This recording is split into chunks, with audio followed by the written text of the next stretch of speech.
Selamat siang, kami siswa-siswi SMK Negeri 2 Purwakarta yang akan melakukan observasi atau wawancara dengan tema narkoba, yang dimana selaku mata pelajaran pendidikan Pancasila yang dibimbing oleh Ibu Nina Marliana Purwantini, SPD. Izinkan kami untuk memperkenalkan diri. Perkenalkan, nama saya Latina Fuad dari kelas 11 Bisnis Digital 2 SMK Negeri 2 Purwakarta. Dan saya Winnie Puja Sigamara. Saya Bella Septia Purnamasari. Saya Linda Septiani. Saya Naya Hamida. Saya Dewi Susilawati.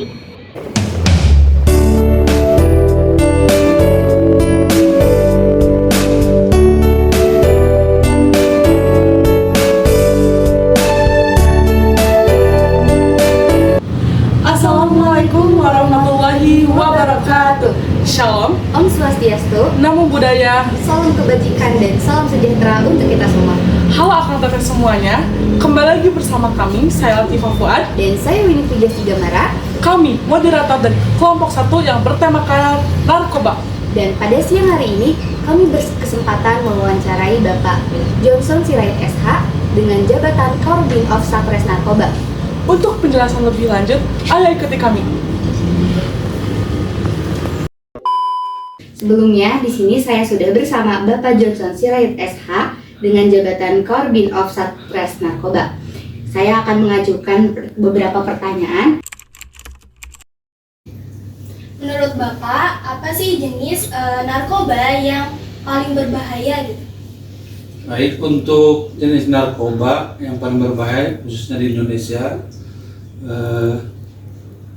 yang pertama itu sabu, yang kedua ganja. Kalau untuk yang seperti morfin di Indonesia jarang ditemukan, dan yang paling berbahaya itu sabu karena itu sangat menimbulkan, apabila dikonsumsi sangat menimbulkan ketergantungan bagi orang yang mengkonsumsi tersebut. Siapa yang paling banyak melakukan penggunaan narkoba tersebut?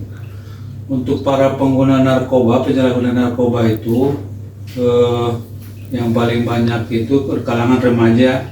Itu untuk semua kalangan juga ada, itu antara umur sekitar 15 tahun sampai 30 tahun yang paling banyak yang mengkonsumsi, dan itu baik dari pelajar maupun yang pengangguran, swasta, banyak yang mengkonsumsi.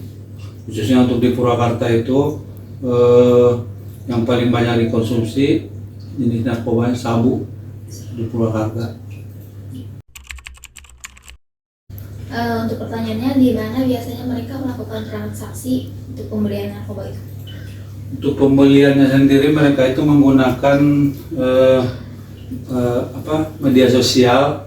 Nanti untuk peredarannya di Kabupaten Purwakarta itu mereka, jadi ada kurirnya yang menyimpan barang narkoba itu di suatu tempat. Nanti mereka berkomunikasi melalui medsos.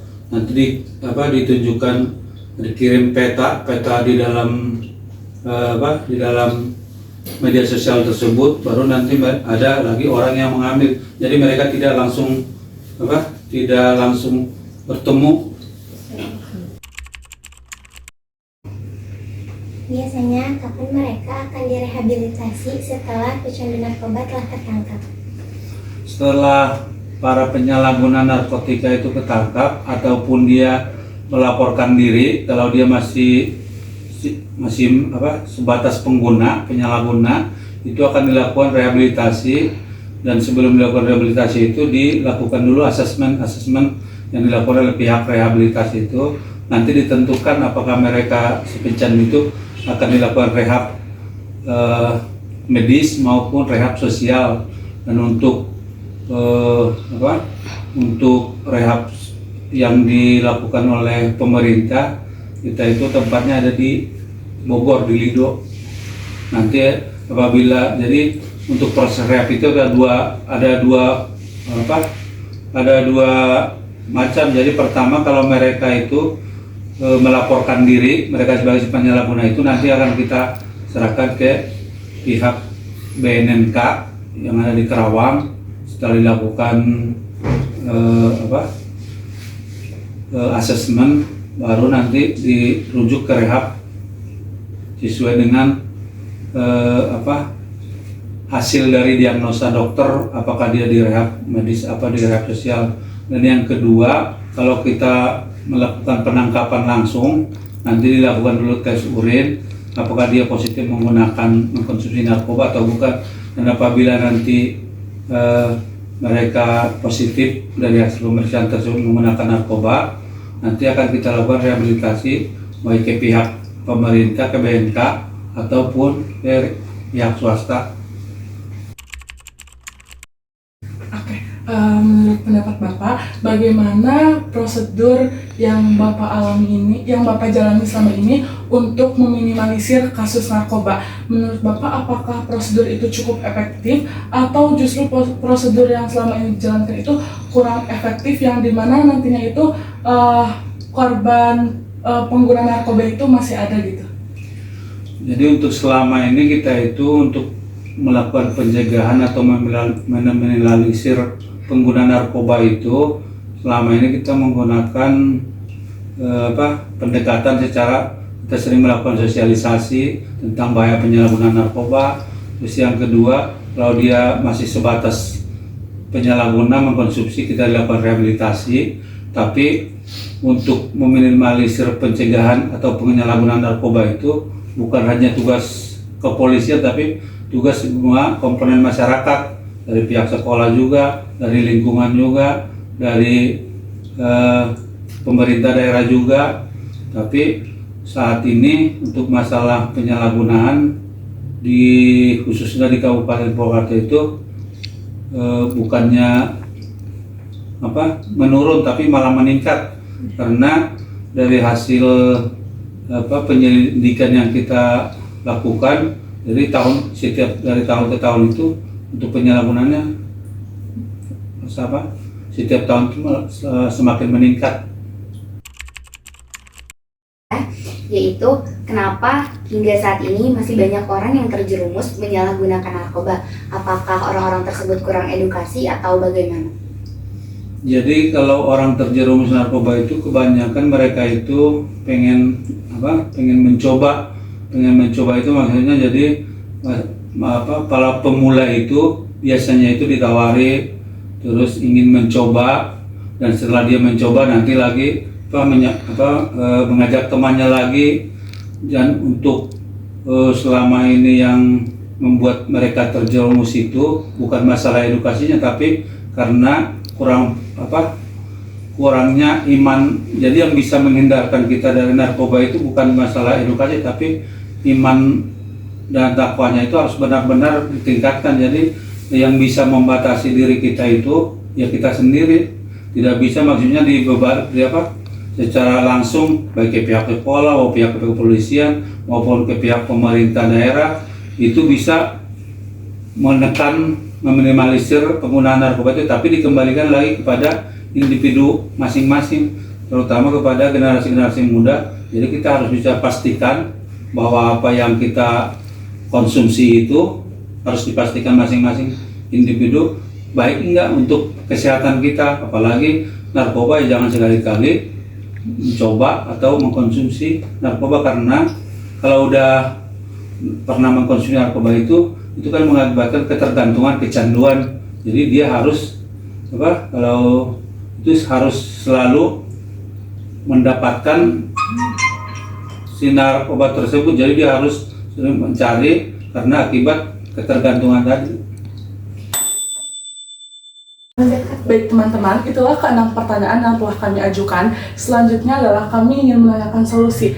Bagaimana Pak solusinya, terutama bagi kami di generasi muda, agar kedepannya itu sangat meminimalisir kasus narkoba, atau mungkin di generasi kami, di generasi emas di 2045, di generasi yang akan datang itu mungkin kalau bisa tuh kasus narkoba tuh mungkin hilang ya Pak, kalau bisa gitu. Mungkin menurut Bapak bagaimana gitu solusinya? Baik, untuk program pemerintah itu tahun 2045 itu menuju Indonesia Emas. Jadi pastikan generasi muda yang saat ini umurnya berapa? 17 tambah 45, tahun 45 berapa umur? Kurang lebih seperti ya. 22. Iya. Iya. 30-an. 30 lebih apa? Berapa? Ya. Kemungkinan Pak. 45 dikurang 23 berapa? 13 tambah 17 berarti 30 ya? Iya, Yang umur 30 tahun nanti kalian ini menjadi nanti yang menentukan arah dan tujuan bangsa ini. Jadi maksudnya dari sekarang itu kita harus bisa membentuk diri kita itu supaya terhindar dari penyalahgunaan narkoba. Untuk cara menghindari kita atau solusi yang kita bisa lakukan itu, yang pertama harus hafal dulu Pancasila. Pancasila itu yang sila pertama ketuhanan yang Maha Esa. Jadi kita harus meningkatkan iman dan takwa kepada Tuhan yang Maha Esa. Jadi kalau kita itu udah diciptakan Tuhan itu sempurna, udah sempurna kan? Sempurna nggak? Nah, sempurna. Jadi tidak perlu direhabilitasi. Jadi jangan dirusak. Tubuh kita yang udah sempurna ini jangan dirusak, karena yang dilakukan rehabilitasi itu kan yang rusak. Ini jangan dirusak. Jadi pastikan apa yang masuk ke dalam mulut kita ini, masuk ke dalam tubuh kita itu baik untuk kita. Yang kedua, sila kedua kemanusiaan beradab. Jadi beradab itu artinya kita sebagai generasi muda itu harus punya adab. Beradab kan kata dasarnya adab. Adab itu sopan santun, punya etika, punya budi pekerti, gitu. Jadi kalau kita udah meningkatkan iman dan takwa, kita punya adab, yaitu ilmu yang paling tinggi itu adab. Jadi kalau kita umpamanya pintar tapi sombong, nggak punya budi pekerti, nggak punya sopan santun, nggak punya etika, nggak ada gunanya. Jadi kalau kita itu sebagai manusia itu beradab, ya pasti terhindar dari hal-hal penyalahgunaan narkoba. Yang ketiga, perhatikan komunitasnya. Komunitas itu maksudnya kita itu bergaul sama siapa. Kalau teman kita umpamanya sudah sering mengkonsumsi minuman keras, ini ya jangan ditemani. Lebih baik kita keluar dari komunitas itu, kita cari komunitas yang benar-benar bisa membantu kita. Jangan sampai maksudnya karena kalau di anak-anak sekolah ini sekarang ini kan ada komunitas-komunitas yang tidak kurang baik. Ada kalau istilahnya kasarnya mah geng-geng ya? Geng. Gitu. Jadi ya kita harus bisa pastikan maksudnya kita itu bergaul sama siapa. Pokoknya ini namanya apa? Bella sama ini Latifah. Jadi kalau Latifah atau Bella yang kurang pas ya diingatkan, kalau tidak mau ya jangan ditemani. Jadi begitu, karena sekarang itu kan yang paling banyak merusak itu kayak anak-anak sekolah itu ya komunitasnya. Kemarin terakhir kami pernah mengamankan dari salah satu SMA negeri sebanyak 15 orang pengguna narkoba. Pas kita lakukan pertanyaan kenapa dia menggunakan, dia juga nggak tahu alasannya. Jadi untuk apa maksudnya dia mengkonsumsi itu obat-obatan itu, dia juga bingung. Tapi karena komunitasnya itu sering mengkonsumsi itu, dia juga terpaksa mencoba gitu. Dan kalau kita sudah terjerumus dalam situasi kayak begitu, ya kita kecanduan, ya nanti kita jadi susah untuk keluar dari kebiasaan itu. Makanya untuk teman-temannya, untuk saudara-saudaranya, kalau masih menjadi sebatas pengguna, penyalahguna, silakan dilaporkan, nanti dilakukan rehabilitasi. Itu solusi yang bisa kita tawarkan, kita lakukan sama-sama supaya kita semua ini bisa terhindar dari hal-hal yang tidak baik. Begitu aja, terima kasih. Baik Bapak, terima kasih banyak atas ilmunya, itu sangat-sangat bermanfaat untuk kami, tentunya untuk generasi kami ke depannya. Semoga apa yang dengan Bapak sampaikan itu dapat kita praktekkan ya Pak di masa yang akan datang. Mungkin saya Latifah Fuad, Saya Bella, Saya Linda Sofiani, saya Naya Hamida, saya Yang Silawati. Saya Winnie Pujasika Mara. mengucapkan terima kasih. Wassalamualaikum warahmatullahi wabarakatuh.